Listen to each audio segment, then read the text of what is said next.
The chamber floated in the darkness of space, a massive structure orbiting the neutral world of Kepler 442b. Inside, representatives from 47 different species sat in curved rows that stretched upward like an amphitheater.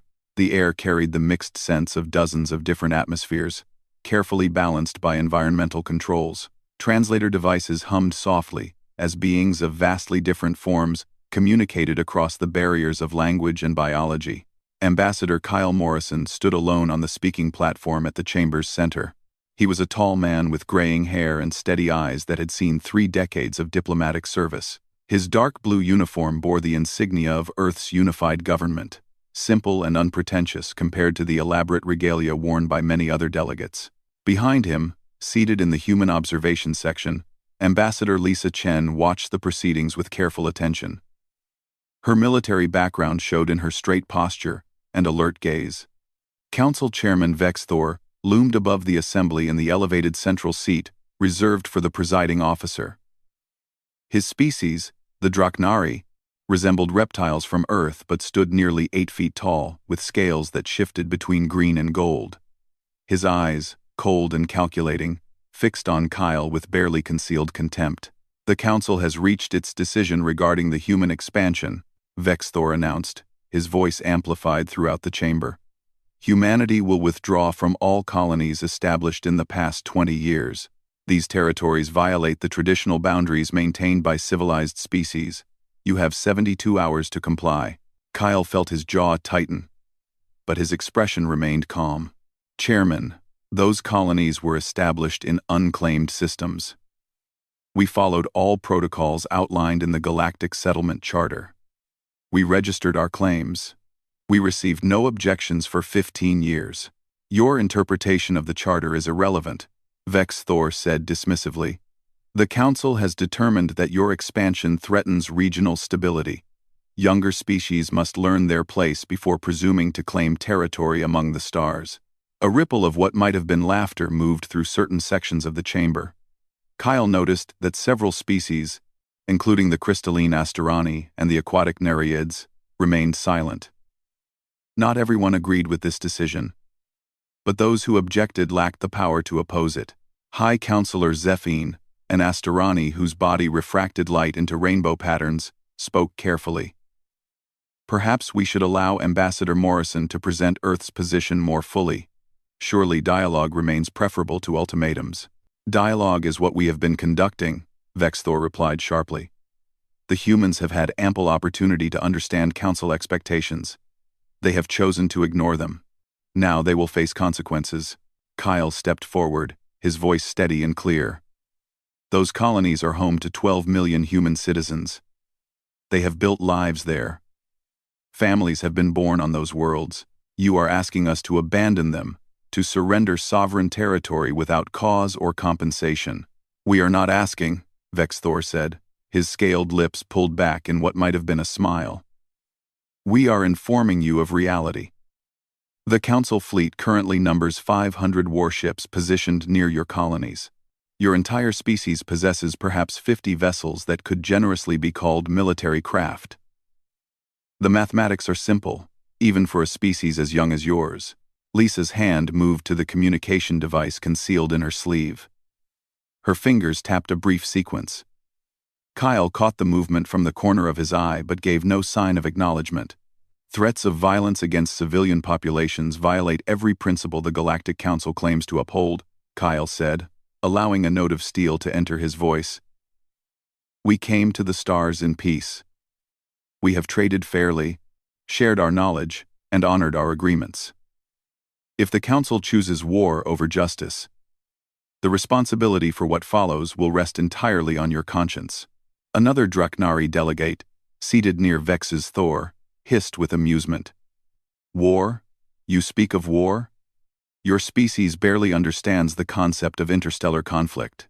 The Council has maintained peace in this galaxy for 3,000 years, precisely because we do not hesitate to correct the errors of upstart civilizations." "Correction," Kyle repeated slowly. "Is that what you call the forced relocation of millions of people from their homes?" "I call it education," Vex Thor replied. "You will learn, as others have learned, that the galaxy operates according to established hierarchies. Species that accept their position prosper. Those that resist find themselves isolated and impoverished. Choose wisely. Ambassador Morrison. Kyle glanced back at Lisa. Her expression remained neutral, but she gave the slightest nod. The message had been received. Earth Command knew what was happening here. We need time to discuss this with our government, Kyle said.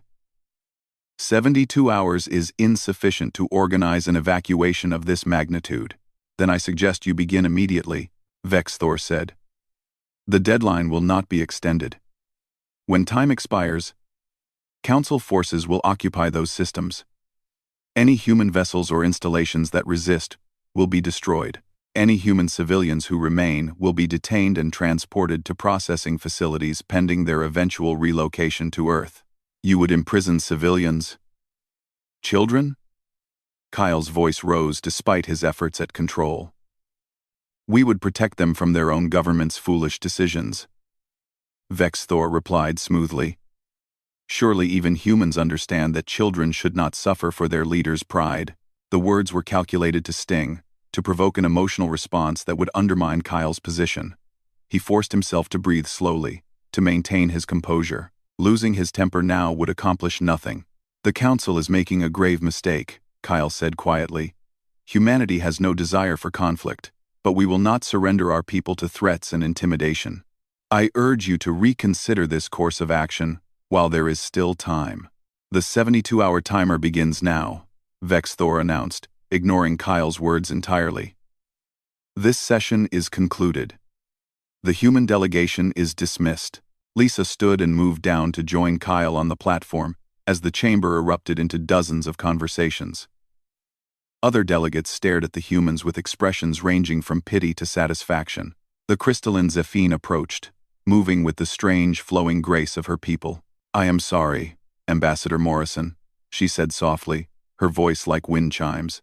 There are those of us who opposed this decision, but we were outvoted. The warrior species dominate the Council now, and they see your people's success as a challenge to their authority. Thank you, Counselor, Kyle replied. Your support is noted and appreciated. As they walked through the corridors toward the docking bay where their shuttle waited, Lisa leaned close and spoke barely above a whisper. Earth Command confirms. Protocol Olympus is authorized. We hold position and wait. Kyle nodded slightly. Protocol Olympus. The contingency plan that had been decades in development. The option they had all hoped would never be necessary. They think we will fold, Lisa continued. Their intelligence is garbage. They have no idea what we are actually capable of. Let them think it, Kyle said. Overconfidence has destroyed more armies than any weapon ever could. Their shuttle departed the station, accelerating toward the relay point that would take them back to Earth. Behind them, the Galactic Council congratulated themselves on another successful demonstration of power. They had faced down the upstart humans and put them in their proper place. In 72 hours, they expected to receive humanity's surrender. They had no idea what was actually coming. The facility stretched deep beneath the Swiss mountains, carved from solid rock and reinforced with materials that could withstand a direct nuclear strike. Earth Defense Command had been built during the early days of human space exploration, back when the discovery of alien life had shifted from theoretical possibility to confirmed reality. The original architects had understood a simple truth that many had forgotten in the peaceful decades that followed.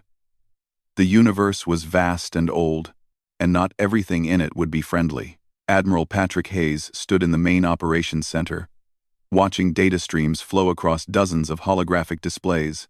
He was a compact man in his 50s, with close-cropped gray hair and the weathered face of someone who had spent years commanding vessels in the black. His uniform bore the simple insignia of Earth's unified military command.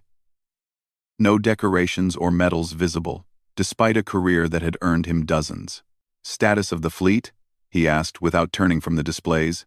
Captain Brandon Cole stepped forward from where he had been reviewing tactical projections with a team of analysts. He was younger than the admiral, barely 40, but his eyes held the sharp focus of someone who had been preparing for this moment his entire adult life. All vessels report ready for immediate deployment, sir. The EDS Vengeance completed final systems checks 6 hours ago. We can launch within 30 minutes of your order. Patrick nodded slowly. The Vengeance represented 5 years of focused development and construction. From the outside, it looked like a standard Earth defense ship, perhaps slightly larger than the usual cruiser design. The Council's intelligence services, if they had bothered to look closely, would have dismissed it as another primitive human attempt at military engineering. They would have been catastrophically wrong. Dr. Nicole Sanders approached from the research wing, a data pad clutched in her hands. She was a brilliant woman who had dedicated 2 decades to weapons development, though she rarely spoke about her work outside secure facilities. Her short dark hair showed streaks of gray that she had never bothered to hide. Admiral, I have the final performance specifications for the quantum displacement torpedoes. The tests exceeded expectations by 17%. Show me, Patrick said. Nicole pulled up a holographic demonstration. A small projectile appeared in the display, traveling toward a simulated shield barrier. Just before impact, the projectile seemed to phase out of normal space, passing through the barrier as if it did not exist, then rematerializing inside the protected zone before detonating. The quantum displacement effect allows our torpedoes to bypass conventional shielding entirely, Nicole explained. The Council species have been using the same shield technology for centuries. It works perfectly well against normal kinetic and energy weapons. Against our torpedoes, it might as well not exist. And the hard light shielding on our vessels? Patrick asked. Operational across the entire fleet, Nicole replied. Council weapons are primarily plasma-based with some particle beam systems. Our hard light shields can absorb and disperse that energy with minimal stress to the generators. Their weapons were designed to overwhelm shields through sustained fire, but our technology regenerates faster than they can damage it. Brandon studied the displays thoughtfully. They outnumber us 10 to 1. Even with superior technology, those are difficult odds, which is why we won't fight their kind of battle, Patrick said. They expect formations and tactics from 300 years ago. They have fought the same way for so long that innovation is foreign to them. We will show them what happens when an enemy refuses to cooperate with your expectations. A communication alert chimed. General Amy Richardson appeared in a holographic window, transmitting from the Colonial Defense Coordination Center in Luna City. She was a stern woman, with sharp features and eyes that missed nothing. Admiral, all Colonial Defense stations report ready. Our people are refusing evacuation orders. Patrick frowned. General, we discussed this. Civilian casualties are unacceptable. I have discussed it with them, sir.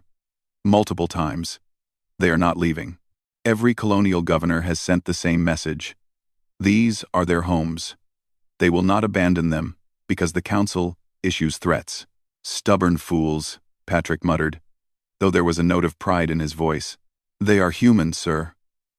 Amy replied with a slight smile. What did you expect?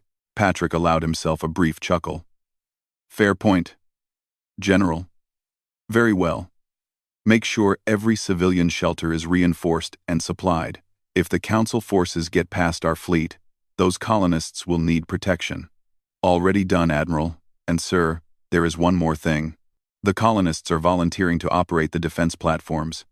They know our crews are stretched thin. Are they trained? Most of the outer colony settlers served in the military before emigrating. They know the systems. They want to fight for their homes. Patrick considered this for a moment. Approved. But make it clear that if I give the evacuation order, they follow it immediately. No heroics that will get them killed unnecessarily. Understood, sir. The connection closed. Patrick turned back to the tactical displays, studying the projected positions of Council forces. 500 warships, drawn from a dozen different species. The largest single military deployment the Council had assembled in over a century. Against them, Earth would field 52 combat vessels. The numerical disparity was crushing. Under normal circumstances, it would be suicide. Brandon, you will command the Vengeance directly, Patrick said. I want our most capable officer on our most advanced ship. You will engage their command elements first. Cut off the head. and the body becomes confused. Yes, sir. What about the secondary objectives? Every human vessel is assigned specific targets, based on their capabilities.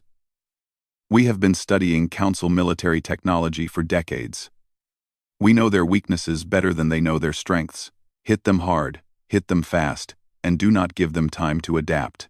Nicole cleared her throat. Admiral, there is one more system I should brief you on. The development team calls it Project Artemis. Patrick raised an eyebrow. I do not recall authorizing any Project Artemis. It was off-book research, sir. Theoretical work on worst-case scenarios. But given the current situation, I thought you should know it exists. What kind of theoretical work? Nicole hesitated, clearly uncomfortable. Planet-scale weapons, Admiral. Devices capable of rendering an entire world uninhabitable. We have never built them, and never plan to, but the research exists. The designs are complete. If we needed to, we could construct them. The operations center became very quiet. Patrick stared at Nicole for a long moment. Why are you telling me this now? Because the Council needs to understand the stakes, Nicole said. They think we are weak. They think they can bully us into submission. But if they push too far, if they threaten Earth itself, they need to know we have the capacity to end worlds.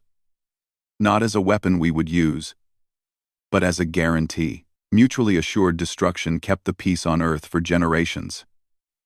It can work on a galactic scale. Patrick considered this carefully. The mere existence of such weapons violated several Earth laws regarding weapons of mass destruction. Yet he understood the logic. Sometimes the best weapon was the one you never had to fire. That information remains classified at the highest level, he said finally. If the time comes to reveal it, we will do so strategically. Not as a threat, but as a statement of capability. Understood, sir. Brandon pulled up a star chart showing human colonial space. 12 worlds, 12 million people. All depending on the fleet to protect them. The responsibility weighed heavily, but it also sharpened his focus. The Council thinks this will be easy, he said. They believe their numbers guarantee victory. They have never faced an enemy that could match their technology, let alone exceed it. They have fought inferior forces for so long that they have forgotten what real war looks like, Patrick agreed. They have forgotten that war is not about honor or glory. It is about making the other side regret ever starting the fight in the first place. The fleet deployment orders appeared across the command center displays. 52 vessels, each assigned to specific positions and targets. The EDS Vengeance would lead the vanguard, supported by the destroyers Defiance and Liberty. The carriers Ajax and Thermopylae would deploy fighter wings to harass enemy formations. The heavy cruisers would serve as anvils against which the Council forces would be broken. How long until the deadline expires? Patrick asked. 21 hours, sir. An operations officer reported. Then we launch in 18 hours. I want every ship in position before the Council expects us to be. We start this fight on our terms, not theirs. Sir, Brandon said quietly. They are going to be shocked by what we can do. But after the shock wears off, they will be angry. Very angry. Patrick met his eyes steadily. Good. Angry enemies make mistakes. Calm, calculating enemies are dangerous. I want them furious and off balance. I want them so shocked and enraged that they cannot think straight. And then, while they are reeling, we hit them again. And again. Until they understand that threatening humanity was the worst decision they ever made. Orders flowed out from Earth Defense Command to every vessel, every base, every colonial defense station. Humanity prepared for war with the cold efficiency of a species that had spent millennia fighting itself and had learned all the wrong lessons. The Council expected capitulation. They expected fear and submission from a backward species that barely understood space travel. What they were about to receive instead was a lesson in why you should never underestimate the survivors of a death world. The EDS Vengeance dropped out of faster-than-light travel at the edge of the new Seattle system, its sensors immediately sweeping the area for enemy contacts. The ship was beautiful in a brutal way, all sharp angles and purpose-built design. Its hull absorbed light, rather than reflecting it, making it difficult to track visually against the black of space. Captain Brandon Cole sat in the command chair, his fingers drumming a slow rhythm against the armrest. Around him, the bridge crew worked with quiet efficiency, each officer focused on their assigned tasks. The main view screen showed the blue-green planet of New Seattle in the distance, with the orbital stations and defensive platforms clearly visible. Tactical. What are we looking at? Brandon asked. Commander Ryan Foster looked up from his displays, his young face serious. Council fleet detected, sir. Counting approximately 150 vessels in a standard blockade formation around the planet. They are holding position at medium orbital range. Composition? Mixed force. 30 Draknari heavy cruisers, 40 Vexian destroyers. The rest appear to be lighter vessels from various species. Standard Council battle group configuration. Brandon nodded slowly. The Council fought the same way every time because it had always worked before. Overwhelming force arranged in formations designed to intimidate and crush opposition through sheer numbers. Against most enemies, it was effective. Against an enemy who had studied their tactics for decades and prepared accordingly, it was predictable. Communications. Open a channel to the fleet commander. Let us see if they will listen to reason before we make them regret their life choices. Lieutenant Kate Morrison, seated at the communications station, worked her controls. She was Kyle Morrison's daughter, though she had earned her position through skill rather than family connections. Her fingers moved quickly across the interface. Channel open, sir. The view screen shifted to show a Draknari officer. Admiral Thex Carr was a typical example of his species. Tall and scaled with eyes that showed generations of predatory evolution, he wore elaborate armor decorated with symbols of rank and achievement. I am Admiral Thex Carr of the Galactic Council Defense Fleet. You are ordered to stand down and prepare to evacuate this system immediately. Resistance will be met with overwhelming force. Brandon leaned back in his chair, projecting an image of complete calm. Admiral, I am Captain Brandon Cole of the Earth Defense Ship Vengeance. Your presence in this system constitutes an act of war against a peaceful human colony. I am authorized to offer you one opportunity to withdraw peacefully. Take it.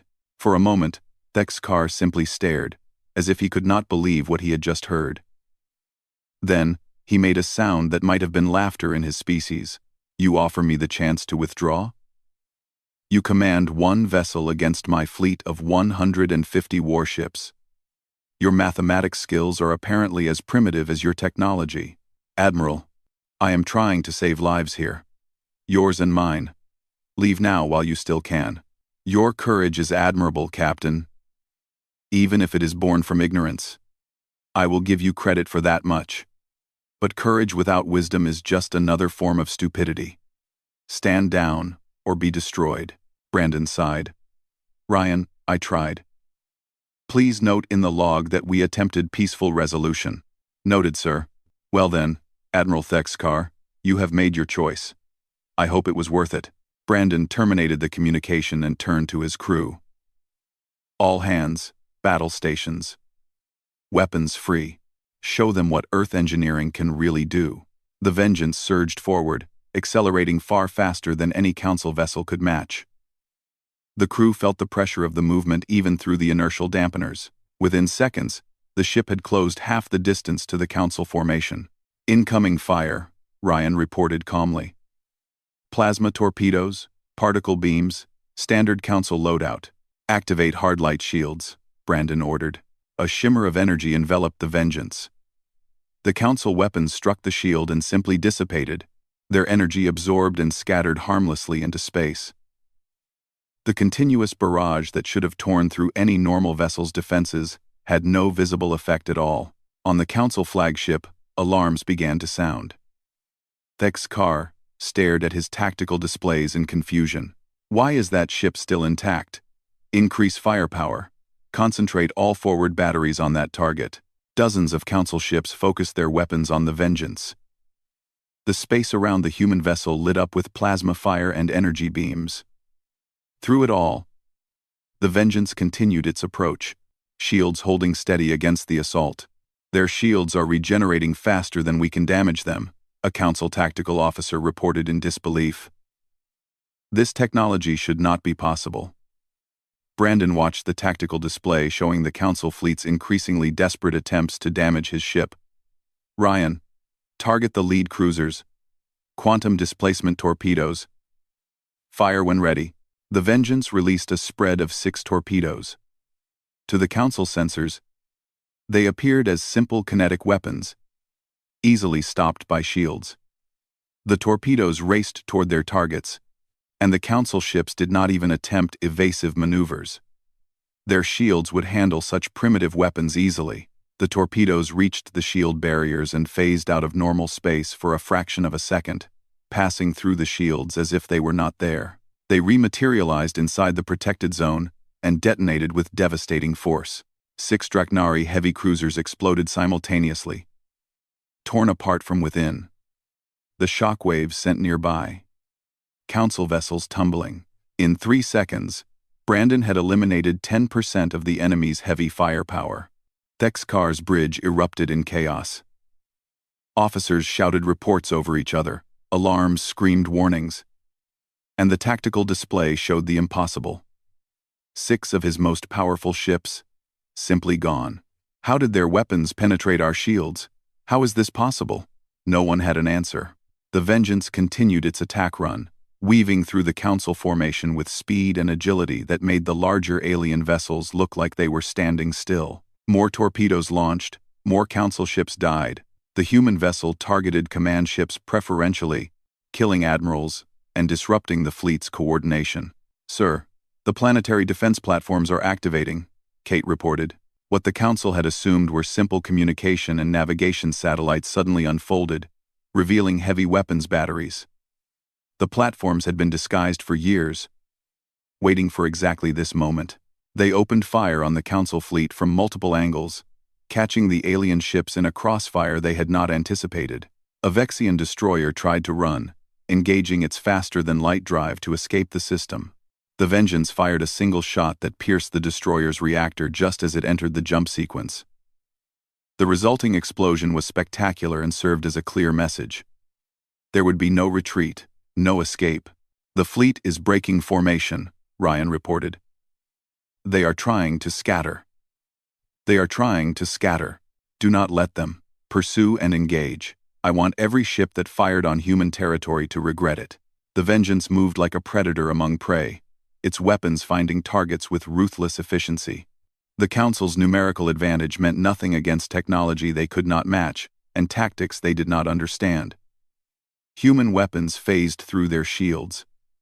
Human shields absorbed their weapons. Human speed made their formations meaningless. Down on New Seattle, colonists watched the battle from shelters and observation posts. They saw Council ships exploding in brilliant flashes. They saw a single Earth vessel dancing through enemy fire, untouched. They saw their home being defended by people who refused to abandon them. In the capital city of New Vancouver, Governor Linda Baker watched the tactical feeds with tears streaming down her face. "They came for us. They actually came." Above the planet, Brandon coordinated with the defense platform commanders, creating interlocking fields of fire that caught Council ships attempting to flee. The Vengeance and the platforms worked together with perfect synchronization, the product of hundreds of simulation runs and training exercises. "Sir, 3 Council destroyers are attempting to target the colony directly," Kate reported, her voice tight with anger. "They are preparing to fire on civilian targets." Brandon's expression hardened. "Ryan, priority targeting. Kill those ships now." The Vengeance rotated with impossible grace, bringing its main batteries to bear. 3 shots. 3 targets. The destroyers attempting to commit mass murder died before their weapons could fire. Their debris burned up in New Seattle's atmosphere, creating brief streaks of light visible from the ground. "Broadcast this battle on all galactic frequencies," Brandon ordered. "Let every species in Council space see what happens when they threaten human civilians." Kate worked her console. "Broadcasting now, sir. The Council will not be able to suppress this." Across the galaxy, on thousands of worlds, beings watched in shock, as the mighty Council fleet was systematically destroyed by a single human warship and a handful of defense platforms. The footage was raw and undeniable. The Council's invincibility was a lie. Admiral Thexkar, watching his fleet die around him, finally understood the magnitude of his mistake. The humans had not been bluffing. They had not been posturing. They had been prepared. While the Council had grown complacent in their superiority, these mammals from a backwater planet had been studying, learning, and building. All ships, retreat, he transmitted. Disengage and retreat immediately. But retreating from an enemy faster than you was not simple. The Vengeance pursued the fleeing Council vessels, methodically destroying those that had fired on the colony. Brandon showed mercy to ships that surrendered, but those that continued fighting or tried to run found no escape. After 3 hours, the battle ended. Of the 150 Council ships that had arrived to enforce the ultimatum, only 35 remained intact. Most of those had surrendered. The rest were debris, spreading slowly through the system. The Vengeance hung in orbit above New Seattle, its shield still active but no longer under fire.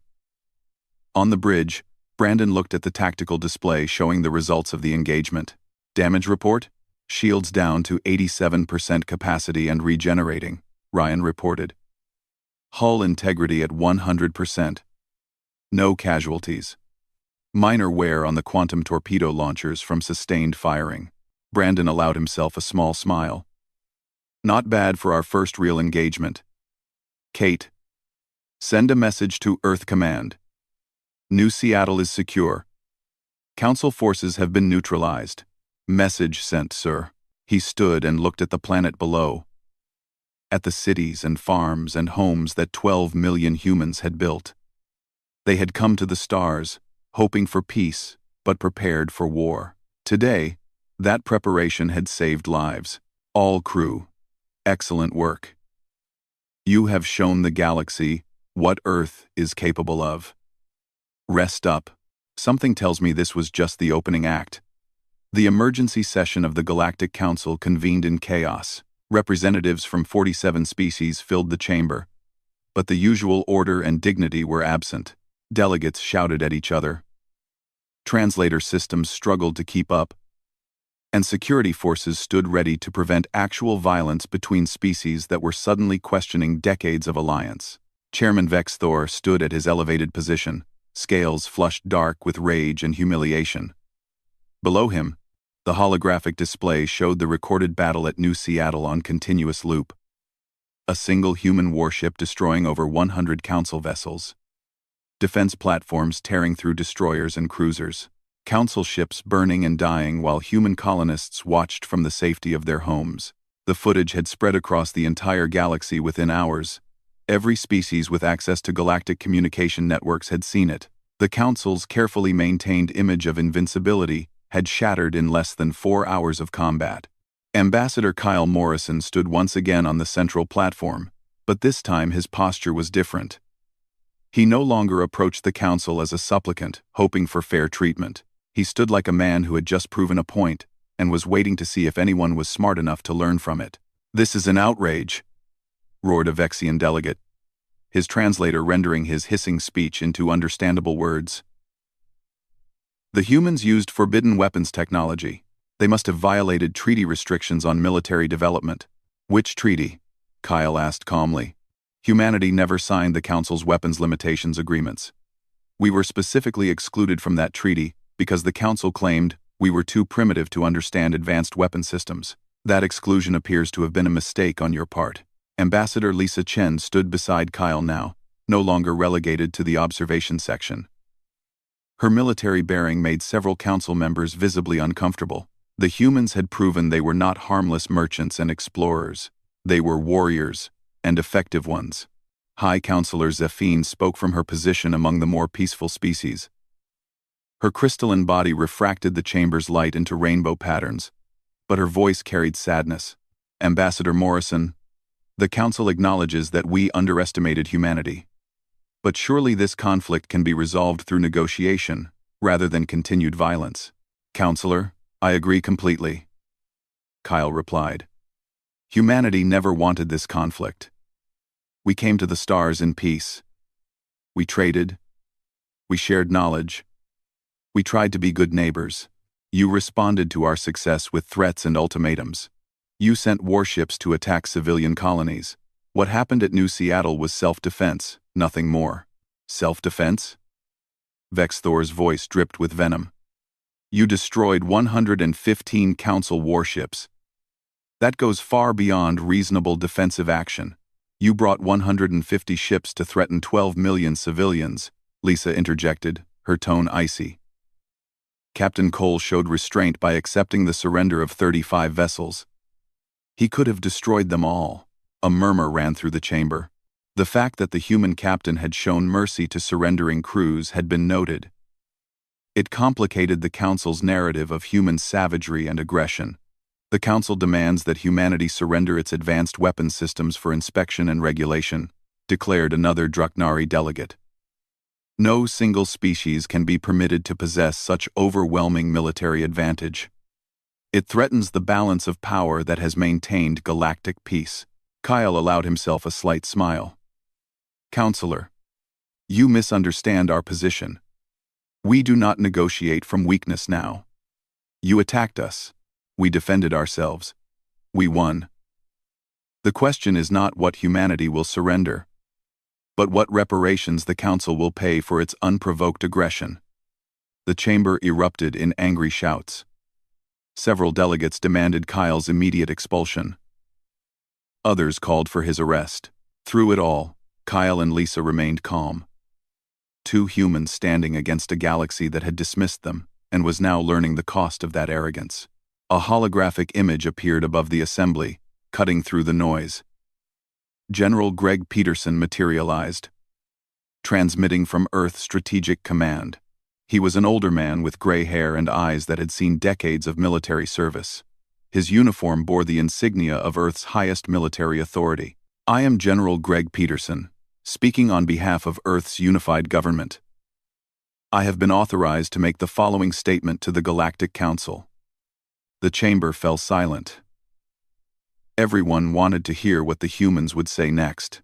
The Council launched an unprovoked attack on peaceful human colonies. You threatened millions of civilians with imprisonment and forced relocation. You fired upon lawful human vessels and installations. Under any reasonable definition, you committed acts of war against a peaceful species. At the Battle of New Seattle, a single Earth defense ship and local defense platforms destroyed or captured 77% of the attacking Council fleet. We did this while suffering 0 casualties and minimal equipment damage. I want the Council to understand what this means. Greg's expression remained neutral, but his voice carried absolute confidence. The engagement at New Seattle was a limited action using a fraction of Earth's actual military capabilities. The EDS Vengeance is our newest vessel, yes. But we have 51 additional warships of similar or greater capability. Beyond our deployed fleet, Earth maintains 500 additional combat vessels in reserve, each incorporating the same technology that proved so effective against Council forces. The silence in the chamber was absolute. Every delegate stared at the hologram, processing the implications of what they had just heard. Furthermore, Greg continued, our intelligence indicates that the Council is preparing to mobilize additional forces for a renewed attack. Let me be absolutely clear about the consequences of that decision. If Council forces attack any human colony or Earth itself, we will systematically dismantle the Council's military infrastructure across 3 sectors. We will destroy your shipyards, your supply depots, your command centers. We will leave your military capability in ruins. Vexthor stood, scales flushed so dark they were almost black. You dare threaten the Galactic Council? We have maintained peace in this galaxy for 3,000 years. We have fleets numbering in the thousands, armies that span hundreds of worlds, and we have something you have not faced in those 3,000 years, Greg replied. An enemy that can match your technology and exceed it. An enemy that has been preparing for this exact scenario while you grew fat and complacent. You have not fought a real war in living memory, Chairman. We have been fighting each other for millennia. We know what war means in ways you have forgotten. Kyle stepped forward, drawing attention back to him. General Peterson speaks the truth. But humanity does not want war. We want what we have always wanted. Recognition of our sovereignty. The right to exist and grow without threats from powers that fear our success. Give us that, and this ends now. The Council will never submit to ultimatums from an upstart species, Vex Thor declared. We will mobilize every resource at our disposal. We will call upon every member species. You will face a fleet of thousands, not hundreds. Your technology may be advanced, but you cannot stand against the combined might of the entire Galactic Council. Then you are choosing extinction, Lisa said quietly. Because we will not lose. We cannot afford to lose. And we are very, very good at not losing. Greg's hologram nodded. The Council has 24 hours to respond to Earth's demands. Acknowledge our sovereignty and pay reparations for the unprovoked attack. If you refuse, we will assume you have chosen total war. And in total war, Earth plays to win. The hologram disappeared, leaving Kyle and Lisa alone on the platform, facing the hostile assembly. Zephine spoke again, her voice carrying urgency. Please, Ambassador Morrison. There must be a way to resolve this peacefully. Surely both sides can find common ground. Counselor, Earth has been trying to find common ground since we first made contact with galactic civilization, Kyle replied. We followed your rules. We respected your treaties. We tried to be good neighbors. The Council responded by attacking our colonies because our success made you uncomfortable.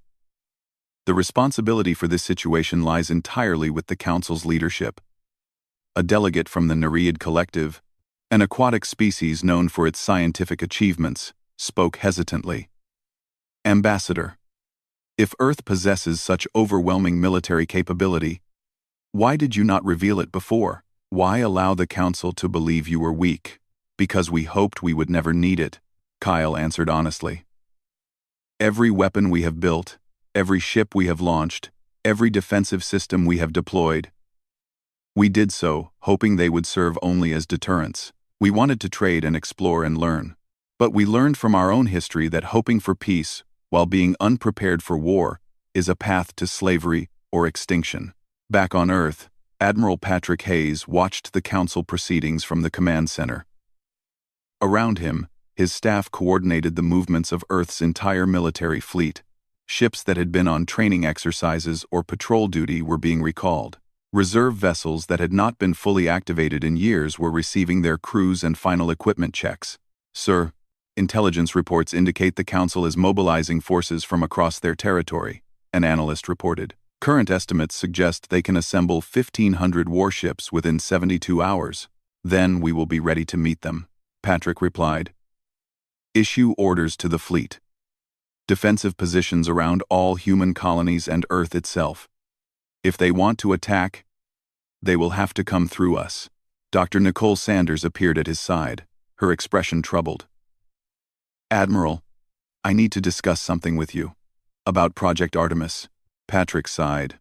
The planet killer research. Yes, sir. If this escalates to a full-scale war, the Council may attempt to destroy Earth directly. We need a deterrent, a guarantee that they cannot simply overwhelm us through numbers and target our homeworld without consequences. You want to weaponize the research. I want to make sure the research cannot be weaponized by them, Nicole corrected. If the Council captures that data, they could build those weapons themselves. Better that we control it, even if we never use it. Patrick considered this carefully. The existence of world-ending weapons had prevented the worst of human conflicts for generations. The same logic could apply on a galactic scale. How long to build a functional prototype? With our current resources and manufacturing capacity, 6 months for a working weapon, but 6 days to prove we have the capability. Do it, Patrick decided. But make it clear this is defensive, a last resort.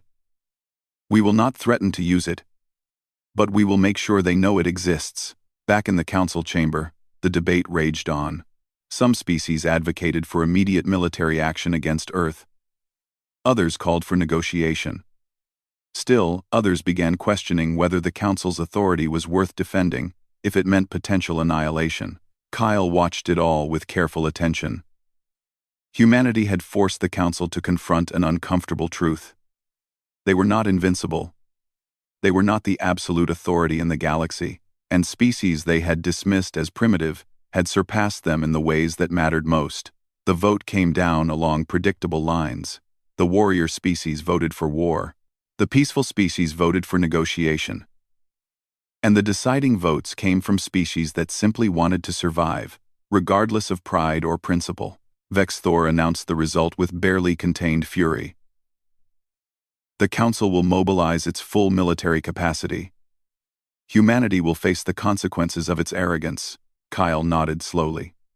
Then we will see you on the battlefield, Chairman. And may whatever gods you believe in have mercy on you, because we will show you exactly as much mercy as you showed our colonists when you threatened them. He and Lisa left the chamber together, leaving the Council to prepare for a war they could not win but were too proud to avoid. The space around Proxima Centauri filled with warships like a gathering storm. The Council had assembled its largest military fleet in over 1,000 years. 1,500 vessels representing dozens of species, all united under the banner of Council authority. Cruisers, destroyers, carriers, and dreadnoughts formed in massive formations that stretched across millions of kilometers. They had come to crush humanity's rebellion and restore the natural order of galactic civilization. Admiral Patrick Hayes watched the tactical displays from the bridge of the EDS Olympus, Earth's command ship. Around him, his staff coordinated the movements of 550 human vessels. It was every combat-capable ship Earth possessed, drawn from reserves and active duty, crewed by volunteers who understood what failure would mean. "Sir, Council fleet is holding position at the system's edge," reported Commander Ryan Foster, who had been promoted after his performance at New Seattle and assigned to the flagship. "They are maintaining standard formation. No creative tactics or unusual deployments. They still do not believe we can win," Patrick said quietly. "They see our numbers and think quantity will prevail over quality. Let them believe it for a few more minutes." Captain Brandon Cole commanded the EDS Vengeance in the vanguard position, leading a strike force of 30 of Earth's newest and most advanced vessels. His crew had been training non-stop since New Seattle, refining their tactics and preparing for exactly this moment. "All ships report ready," Brandon transmitted to the fleet. "Weapons charged, shields at full capacity. We are go for engagement." Admiral Thexkar, commanding the Council Armada from his rebuilt flagship, studied the human formation with satisfaction.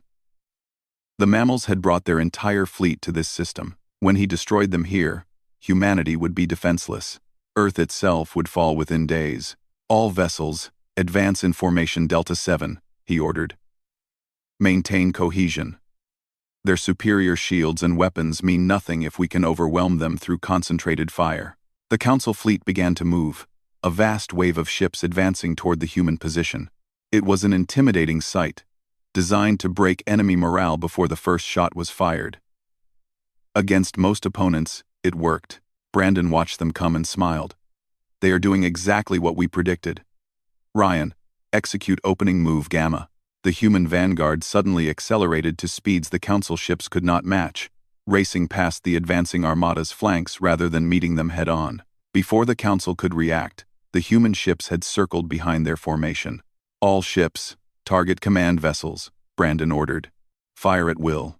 Quantum displacement torpedoes launched in massive volleys, phasing through Council shields and detonating inside the protected zones. 23 Council command ships died in the opening salvo, their admirals and tactical centers destroyed instantly. The careful coordination of the Council fleet dissolved into confusion as individual battle groups lost contact with their leadership. "What is happening?" Thexkar demanded, watching his tactical display descend into chaos. "How did they get behind us so quickly?" "Sir, human vessels are 3 times faster than our projections indicated," a tactical officer reported. "Their acceleration curves are impossible according to known physics."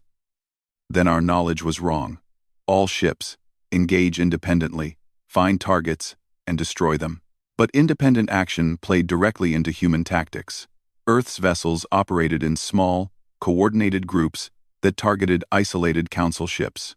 The quantum torpedoes proved just as effective as they had at New Seattle. bypassing shields and gutting vessels from within.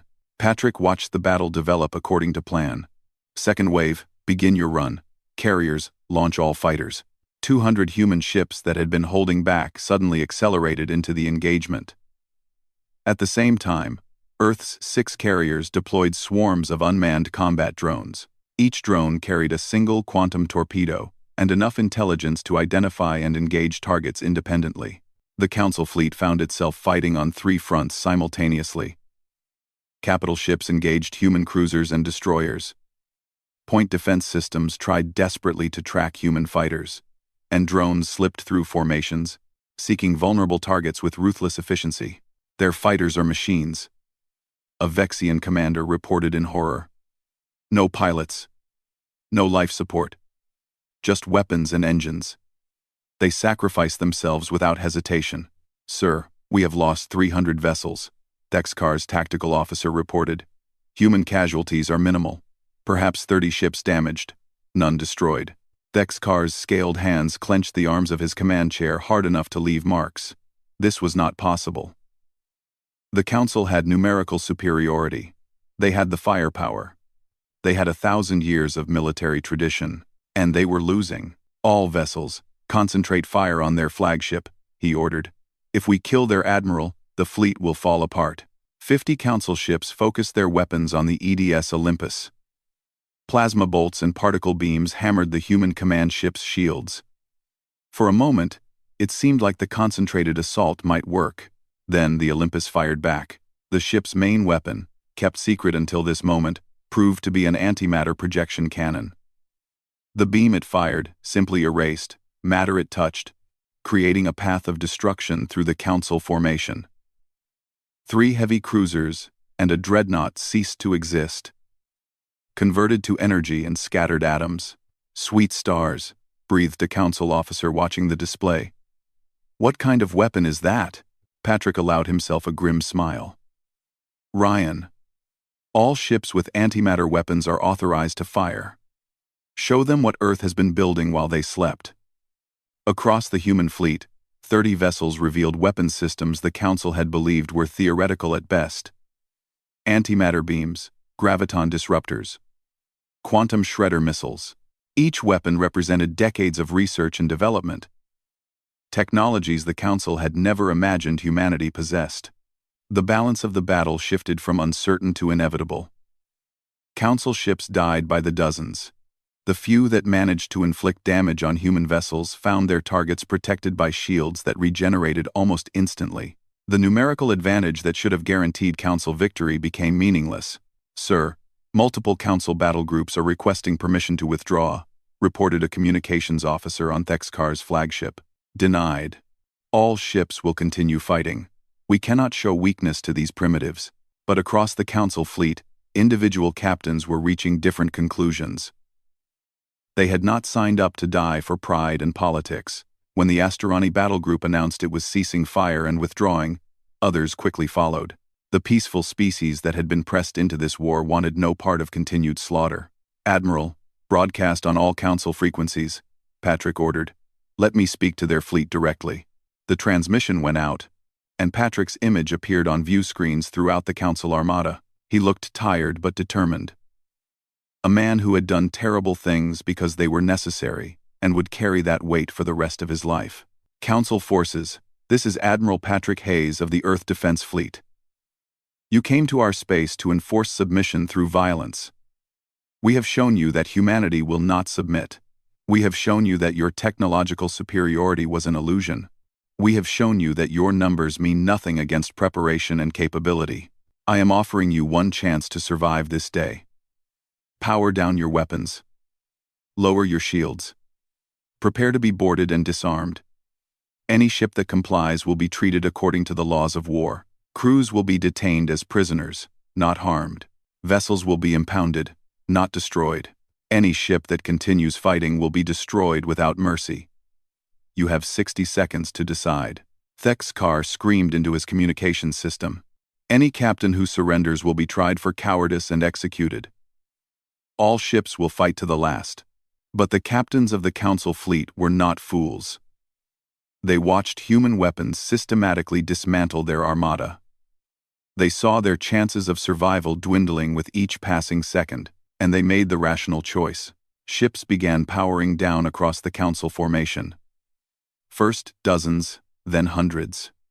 Entire battle groups announced their surrender and waited for human boarding parties. Within minutes, over 800 Council vessels had capitulated. The remaining ships are attempting to flee, Ryan reported. Let them go, Patrick ordered. We have made our point. There is no need for additional slaughter. Brandon Cole watched Council ships jumping to faster than light speed, running for their lives. The mighty Galactic Council, defeated in a single engagement by the species they had dismissed as primitive. Sir, what about the surrendered vessels? He asked over the fleet command channel. Secure them and detain the crews. Treat them well. We are not monsters, Captain. We are humans. And we will show them what that means. The Battle of Proxima Centauri ended after 4 hours of combat. The Council had lost over 600 ships destroyed and 800 captured. Human losses totaled 15 vessels damaged and 3 destroyed, with casualties in the hundreds rather than thousands. It was not just a victory, it was a demonstration that the old order of the galaxy was over. 2 weeks later, the Galactic Council convened for what would be remembered as the most important session in its 3,000-year history. The chamber was different now. Human guards stood at key positions, ensuring security.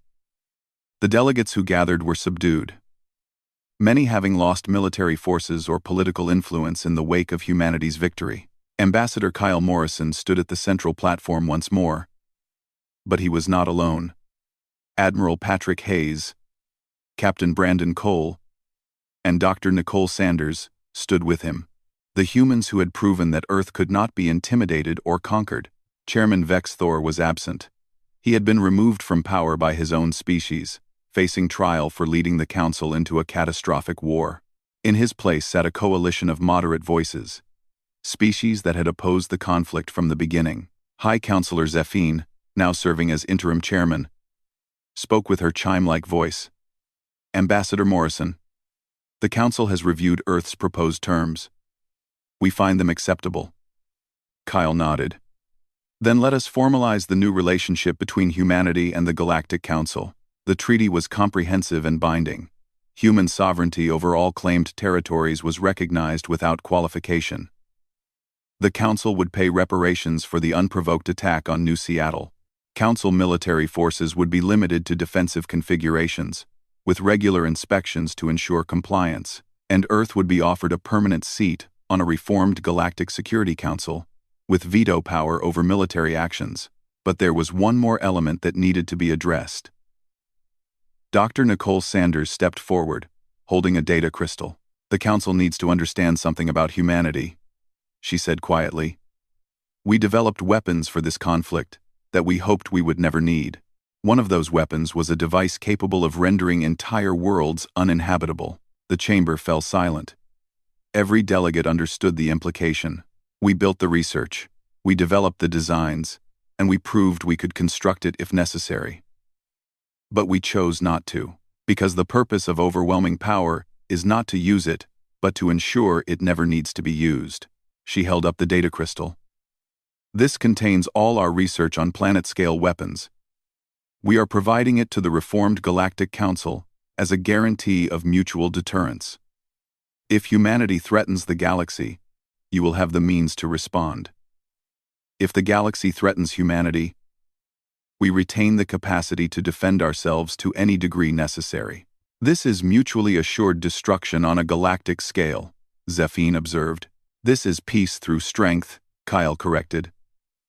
The same principle that kept Earth from destroying itself during our nuclear age. No one uses these weapons because everyone understands the consequences. The treaty was signed that day, marking the beginning of a new era in galactic politics. Humanity was no longer a junior species seeking acceptance. They were a major power, respected and feared in equal measure. Months later, Kyle stood in the observation deck of Earth's orbital station, looking down at the blue-green world that had produced a species capable of defending itself against a galaxy. Lisa stood beside him, both of them finally able to relax after months of constant tension. "They will never underestimate us again," Lisa said. "No," Kyle agreed. "But that comes with its own burdens. We have power now. Real power. The question is what we do with it. And we use it to protect, not conquer," Lisa replied. "We use it to ensure that no other species faces what we faced. We use it to make the galaxy a place where everyone can thrive. Not just the strong." Kyle smiled. "When did you become a philosopher?" "When I realized that winning the war was the easy part. Building the peace will be much harder." On colonies across human space, people celebrated their freedom and security. They had faced the threat of annihilation and survived because their species had prepared for the worst while hoping for the best.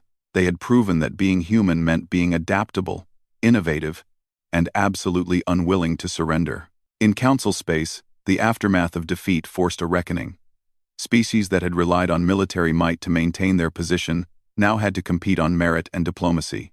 The comfortable certainty of council supremacy was gone, replaced by a more complex reality where humanity's example inspired others to question and challenge. The galaxy would never be the same. The humans from Earth had ensured that, and they had done it not through cruelty or conquest, but through the simple demonstration that they would not be victims, that they would defend their people and their principles with whatever force proved necessary. That underestimating them was a mistake no one would make twice. Admiral Patrick Hayes, promoted to head of Galactic Defense Coordination, summed it up best in his first address to the Reformed Council. "Humanity does not seek dominion over others.